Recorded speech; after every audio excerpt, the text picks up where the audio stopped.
कोई व्यक्ति का हम निंदा करते हैं ना तो उसका पाप हमारे माथे चढ़ता चले जाता है। निंदा करने वाला, जिसकी हम निंदा कर रहे हैं उसका पाप। एक कथा पहले कही थी, आप लोगों के स्मरण में होगा। एक राजा को एक बीमारी लग गई, पूरा शरीर टपक रहा, गिर रहा, पूरा शरीर टपक रहा, गिर रहा, बड़ी भयंकर बीमारी, गल गल कर शरीर नीचे गिर रहा था। राजा ने सारे वेदों को दिखाया, सारे डॉक्टरों को दिखाया, पर राजा का शरीर ठीक नहीं हुआ। आखिरी में राजा ने विचार कर अब करूं तो करूं क्या। गुरु जी के पास गया, गुरुदेव मेरे शरीर में एक रोग लग गया, शरीर टपक टपक कर जमीन पर गिर रहा है, गुरुदेव मेरा शरीर गल रहा है, गुरु जी आप बताओ, कुछ अच्छा बता दीजिए। गुरु जी ने कहा, राजन तेरा शरीर गिर रहा है? हाँ। टपक रहा है? हाँ। शरीर गल रहा है? हाँ। राजन तेरा भाई था ना, वो तो मर गया है, भाभी कहां है? घर में। राजन एक काम कर, जहां जिस कक्ष में तेरी भाभी सोती है उस कक्ष के बाहर रात्रि के समय पर जाकर दरी बिछाकर सोना चालू कर दे। किसी को बताना मती, किसी को बोलना मती, किसी से कुछ कहना मती, बस भाभी के कमरे के बाहर जाकर सोना चालू कर दे। ठीक है महाराज, इससे अच्छा हो जाऊंगा? बिल्कुल अच्छा हो जाएगा, जा सो। अब गुरु जो बताता है बड़ा विचित्र बताता है। दुनिया के लोगों को भले लगता है क्या शंकर जी को जल चढ़ाने से ऐसा हो सकता है, क्या बेलपत्र चढ़ाने से ऐसा हो सकता है, क्या धतूरा चढ़ाने से ऐसा हो सकता है, क्या शहद चढ़ाने से ऐसा हो सकता है, क्या चावल का दाना चढ़ाने से ऐसा हो सकता है, क्या शंकर जी के मंदिर में सफाई करने से, शिव जी के मंदिर को धो देने से, शंकर के मंदिर को साफ कर देने से क्या हमारी बीमारी समाप्त हो सकती है? क्यों नहीं हो सकती? अगर गुरु कह रहा है तो समझो, क्यों नहीं हो सकती? जाओ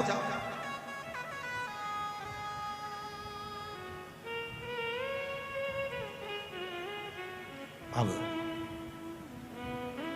भाभी के कमरे के बाहर राजा सोने लगा।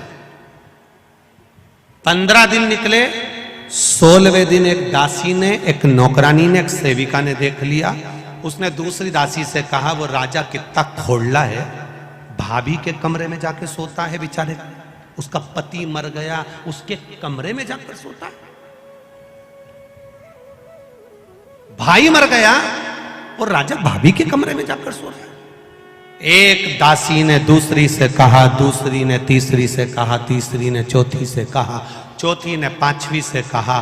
बात पूरे नगर में फैल गई। लोग राजा को गालियां देने लगे, अपशब्द कहने लगे, ताना देने लगे, आड़ा टेढ़ा कहने लगे, कोसने लगे, खूब अपशब्द कहने लगे। राजा धीरे धीरे धीरे धीरे राजा का शरीर अच्छा होते चले गया। राजा का शरीर ठीक होते होते चला गया। राजा एक नारियल लेकर, श्रीफल लेकर गुरुजी के पास पहुंच गया। गुरुजी, किसी डॉक्टर की दवाई नहीं लगी, किसी वेद की औषधि नहीं लगी, केवल भाभी के कमरे के बाहर सोने से मेरी बीमारी ठीक हो गई। कैसे हो गई?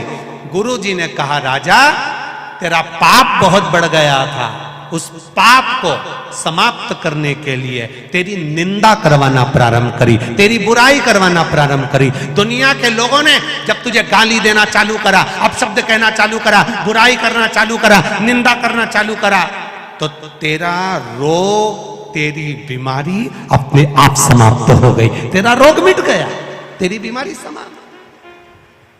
तुम देखना, अपने अपने घरों में देखना,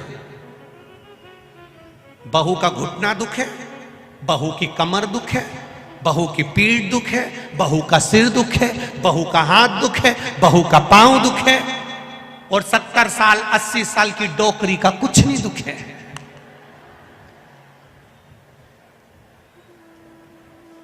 वो बूढ़ी अम्मा का कुछ नहीं दुखता, वो माता का कुछ नहीं दुखता। कारण क्या है? कभी तुमने सोचा? अरे ओ बदनावर वालों, कभी विचार करा कि सास का कुछ नहीं दुखता?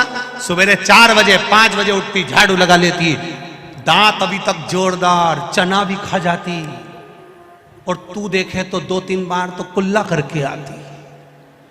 आंखें इतनी बढ़िया कि अभी भी सुई में धागा पिरो ले, और तू सुई में धागा पिरोए तो 2 बार चश्मा को उतार के साफ करके फिर चढ़ा ले। कभी विचार करा?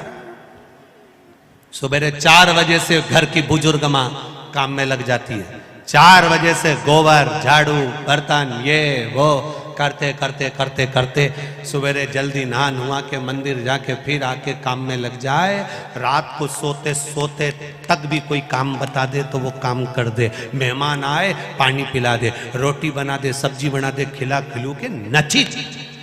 और तेरे शरीर में कष्ट, बहू का हाथ दुखे, पांव दुखे, सिर दुखे, कमर दुखे। कभी विचार करा कि बूढ़ी माँ को कुछ नहीं होता और तुझे क्यों होता? उसका कारण केवल एक ही है, घर की बहू मायके में जाकर सास की इतनी बुराई करती, इतनी बुराई करती, इतनी बुराई करती कि सास एकदम जोरदार होती चली जाती है। सास बीमारी नहीं होती, क्योंकि बुराई करते करते करते करते उसके पूरे रोग, पूरी बीमारी समाप्त। इसलिए सास होन आज भी एकदम ओल्ड इज गोल्ड, आज भी जोरदार।